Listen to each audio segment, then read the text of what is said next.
भाभी बड़ी ही सुंदर और संस्कारों वाली बहू लाई हो तुम। अरे राधा, जरा बुलाओ अपनी बहू को, सगुन देने आई हूँ। सविता जी ने अपने भाई की पत्नी मतलब कि अपनी भाभी से कहा। राधा, क्या दीदी, शादी पर तो आई नहीं और अब सगुन देने आ रही हो? इस सगुन से ज्यादा अरुण और बहू को आपका आशीर्वाद चाहिए था। सरिता जी, अरे आशीर्वाद भी तो देने आई हूँ। अब शादी के मौके पर ही मेरी तबीयत खराब हो गई तो यहाँ आकर तुम लोगों के रंग में भंग मैं कैसे डालती। अभी यह सब छोड़ और बहू को बुलाओ। तभी घूंघट लिए राधा की बहू प्रज्ञा आती है और अपनी बुआ सास के पैर छूकर उनका आशीर्वाद लेती है। प्रज्ञा को आशीर्वाद देते हुए सविता जी कहती हैं, अरे वाह, बड़ी सुंदर और संस्कारों वाली बहू लाया है तुमने राधा। सच में देखकर जी को बड़ा शांति मिली। अभी जितने दिन यहाँ रहूंगी इसे और निपुण बना दूंगी। राधा, हाँ दीदी, अब सिर्फ सूरत ही दिया है भगवान ने, बाकी तो। राधा यह कह ही रही होती है कि तभी सविता जी बोल पड़ी, बाकी तो का क्या मतलब? अरे इसे इस घर में आए हुए अभी कुछ ही दिन हुए हैं और तुम ऐसा भी बोलने लगी। राधा दीदी, आपको तो पता ही है मेरे अरुण का कहीं से रिश्ता नहीं हो पा रहा था, इसीलिए तो इस रिश्ते के लिए हाँ करना पड़ा।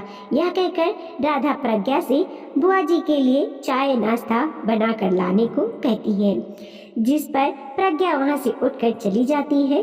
सत्ता जी, हाँ तो तुम क्या कह रही थी? राधा, अरे दीदी, सिर्फ सूरत ही अच्छी है, ना दान ना दहेज, बिल्कुल करीब है इसका परिवार। अब आपकी बहू को ही देख लो, कितना भर भर कर सामान लाई थी अपने साथ। कितना गर्व महसूस हुआ होगा आपको। और एक मैं हूँ, शादी में सबसे छूट कहती रही कि दहेज का सामान बाद में आएगा। अब रिश्तेदारों को क्या ही बताती। राधा और सविता जी यह सारी बातें करते हैं। इतने में प्रज्ञा चाय नाश्ता बनाकर ले आती है। उसके बाद वह रसोई में चली जाती है खाने का इंतजाम करने। दोपहर को प्रज्ञा ने ढेर सारे पकवान बनाए, वह भी बुआ जी के पसंद के, और उन्हें अपने हाथों से परोसा। तभी राधा उससे कहती है, कढ़ी नहीं बनाया? प्रज्ञा, माँ जी दही खत्म हो गई थी, इसीलिए कढ़ी की जगह यह कच्चे आम की चटनी बनाई है, आप इसे खाइए ना। राधा, तो अब तुम मुझे बताओगी क्या खाना है और क्या नहीं। देखा दीदी कैसे यह सोच रही है, यह अपनी हुकूमत चलाएगी। यहाँ सिर्फ मेरा राज चलेगा और जो मैंने कह दिया वही मानना है तुम्हें। दही खत्म हो गया है तो मुझे क्यों नहीं बताया? यही होता है जब अपने आधे के मेल से रिश्ता न जोड़ो। दीदी, इसकी तो भाग्य विधाता ने बड़ी अच्छी भाग लिखी और मेरे भाग्य में इसे लाकर पटक दिया। यह बड़ी नाइंसाफी की भगवान ने मेरे साथ। सविता जी कुछ नहीं कहती है और इधर प्रज्ञा सिर झुकाए रसोई में चली जाती है। अगले दिन राधा को बुखार आ जाता है और वह सुबह दवाई खाकर सोई रहती है। उसने यह बात किसी को नहीं बताई। इधर सविता जी भी नहा धोकर मंदिर चली जाती है। कुछ घंटे बाद राधा को प्रज्ञा नींद से उठाती है। राधा नींद से उठकर देखती है सामने प्रज्ञा हाथों में खिचड़ी लिए खड़ी है। राधा, यह सब क्या है? तुम्हें नहीं पता मैं पूजा किए बिना और भगवान को भोग लगाए बिना कुछ नहीं खाती? प्रज्ञा, माँ जी मैंने पूजा भी कर ली है और भगवान को भोग भी लगा दिया। मैं यहाँ पहले भी आई थी क्योंकि इतनी देर तक आप नहीं सोती, पर यहाँ आकर जाना, आप बीमार हैं तो मैंने आपको जगाना ठीक नहीं समझा, पर अब तो काफ़ी देर हो गई है, आपको भूख भी लगी होगी, इसीलिए खिचड़ी बनाकर लाई हूँ। आप इसे खा कर फिर से सो जाइए, मैं बीच बीच में यहाँ आकर आपको देखती रहूँगी। यह कहकर प्रज्ञा खिचड़ी वहीं रखकर चली जाती है। उसके बाद प्रज्ञा अपनी सास की खूब सेवा करती है, पर राधा के मन में उसके प्रति कोई भावना नहीं जागती। उसे लग रहा था कि यह जो वह उसे इस घर की बहू बनाकर लाई है, उसके बदले में प्रज्ञा यह सब कर रही है। अगले दिन सविता जी ने राधा से कहा, कल मैं जा रही हूँ राधा, रमेश और मंजू आ रहे हैं लेने। वह इधर किसी काम से आए थे तो कहा मुझे लेकर ही जाएंगे। उसके अगले दिन सविता जी के बेटे बहू उन्हें लेने पहुंच जाते हैं। प्रज्ञा उनकी आवभगत में कोई कमी नहीं रखती, पर मंजू पैसे वाली थी, उसे इस बात का बड़ा घमंड था और वह इस बात का ताना प्रज्ञा को बराबर दिए जा रही थी। इधर राधा भी साथ ही में मंजू के सामने प्रज्ञा का तिरस्कार भी कर रही थी, पर प्रज्ञा चुपचाप अपना काम कर रही थी। जब जाने का वक्त हुआ और सभी जाने लगे, रमेश ने अपनी माँ का कोई सामान नहीं लिया और गाड़ी निकालने चला गया, तो इस पर सविता जी अपना सामान उठाकर खुद ही जाने लगी। तभी राधा ने मंजू से कहा, अरे बहू, माँ की कुछ मदद कर दो या सामान तुम उठाकर ले जाओ। राधा ने इतना ही कहा था कि मंजू बोल पड़े, अरे मामी जी, मैं अपना ही सामान नहीं उठाती, इनका क्या उठाऊंगी, मुझे इतना भारी उठाने की आदत नहीं। यह कहकर वह भी निकल गई। तभी रसोई से प्रज्ञा दौड़ती हुई आई और कहा, बुआ जी, यह लड्डू बनाए थे आपके लिए, आपको बहुत पसंद आई थी ना, यह लीजिए। और यह क्या, आपने यह बैग क्यों उठाया हुआ है, चलिए मैं लेकर चलती हूँ। जिस पर सविता जी प्रज्ञा को अपना बैग देखकर कहती हैं, जा बहू, इसे गाड़ी में रख दे, मैं आती हूँ। सविता जी, राधा, भाग्य विधाता जब भाग्य लिखता है ना, वह हमारे कर्म देखता है। तूने भी अपने कुछ अच्छे कर्म किए होंगे जो ऐसी बहू तेरे भाग्य में मिली, पर तुझे हमेशा पैसा दिखता है। इस चमक में तू अपने भाग्य के हीरे को ही देख नहीं पा रही। बुढ़ापे में पैसा धरा का धरा रह जाता है। जो अपने को कोई संभालने वाला ना हो, अभी भी समय है। भाग्य विधाता के विधान को समझ लो। क्या प्रज्ञा के इस घर में बहू बनकर आने से उसके भाग्य खुले हैं या तेरे? दिन भर अपने कमरे में पड़ी रहती हूँ, फिर भी कोई सुध लेने नहीं आता। यहाँ तो तेरे कमरे से ना निकलने पर खुद ही तेरे बारे में जानने चली गई और तेरी फटकार खाकर भी तेरी सेवा करती रही। यह कहकर सविता जी चली जाती हैं और उसके बाद से राधा प्रज्ञा को बहू नहीं, बेटी सा मान सम्मान और प्यार देने लगी, क्योंकि उन्हें सच का आईना दिख चुका था। सासू माँ बहुत गंवार है। माँ, कितनी बार बोला तुमसे कि कोई मेहमान आए तो बाहर मत आया करो। एक तो कपड़े ऐसे पहनती हो, ऊपर से आपकी भाषा ऐसी है।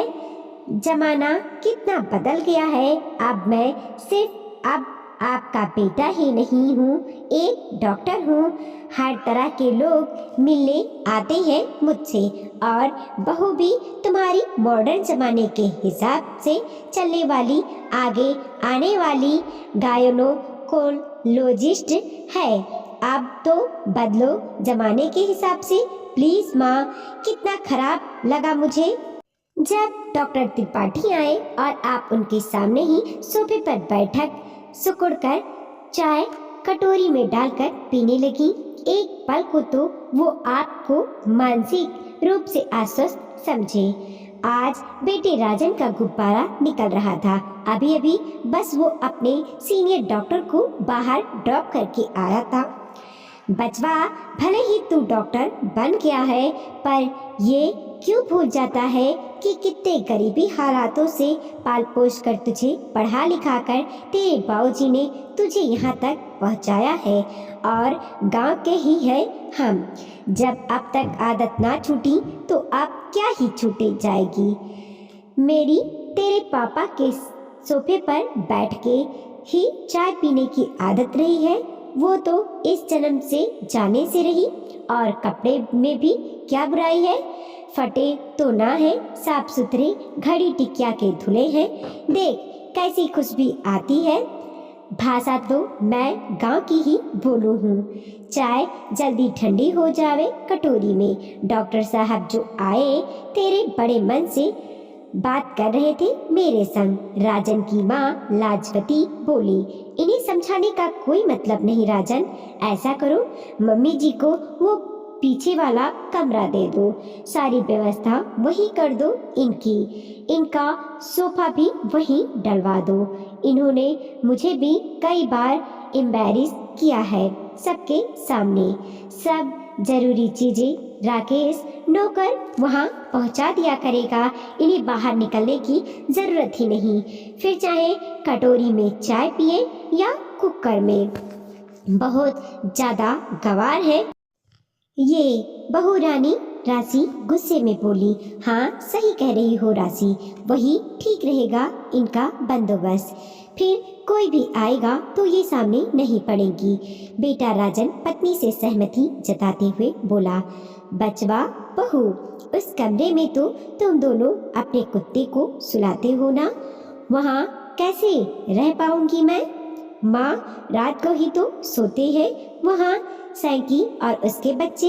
कमरा काफी बड़ा है, आप क्या और 4 लोग रह लेंगे उसमें। पता है मुझे बचवा, मुझे क्या बता रहा है, तेरे बाबूजी का ही बनवाया हुआ है। पर बदबू तो आएगी ना, बेचारी माँ बोली। कोई बदबू नहीं आएगी, आपकी वजह से हमें कितनी दिक्कत आ रही है उसका क्या फैसला हो गया है मम्मी जी।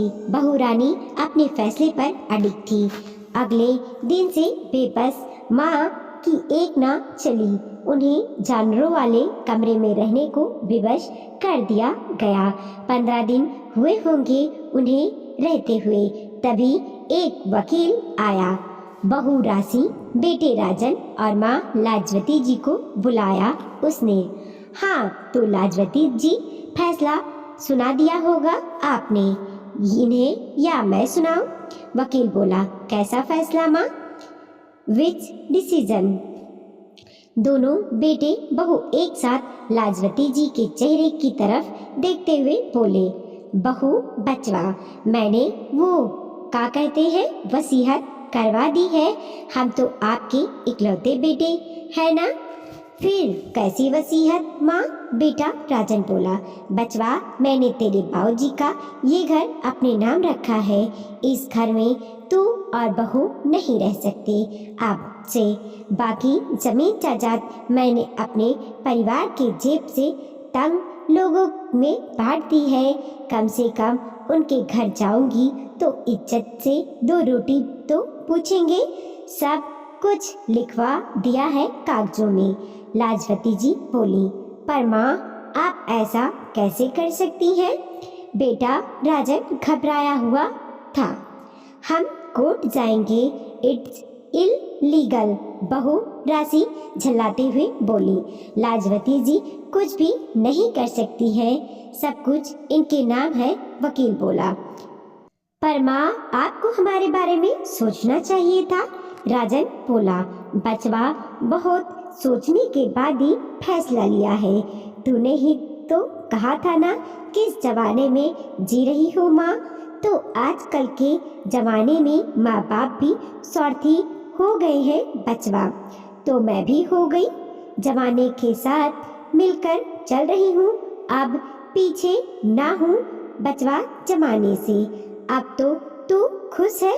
वैसे भी तुम दोनों डॉक्टर बन गए हो, पैसे की कोई कमी नहीं होगी तुम लोगों के पास। पर माँ अभी हम डॉक्टर बने नहीं हैं पूरी तरह से। अभी तो बहुत स्ट्रगल फेस करनी है। तू ही तो बोला बेटा डॉक्टर बन गया है। ये सब बातें आप लोग करते रहिएगा। अगले 7 दिनों में आप दोनों को लाजवती जी का ये घर खाली करना पड़ेगा। वकील बोला। राजन और पत्नी राशि एक दूसरे का चेहरा देख रहे थे। लाजवती जी कटोरे में सोफे को आगे वाले कमरे में करवा के चाय छुड़क रही थी। वीडियो को लाइक कीजिए, कमेंट कीजिए और अपने दोस्तों के साथ ज़रूर शेयर कीजिए। चैनल पे नए हैं प्लीज़ सब्सक्राइब कीजिए और देखते रहिए मोटिवेशनल स्टोरी। मिलते हैं और एक नई कहानी के साथ।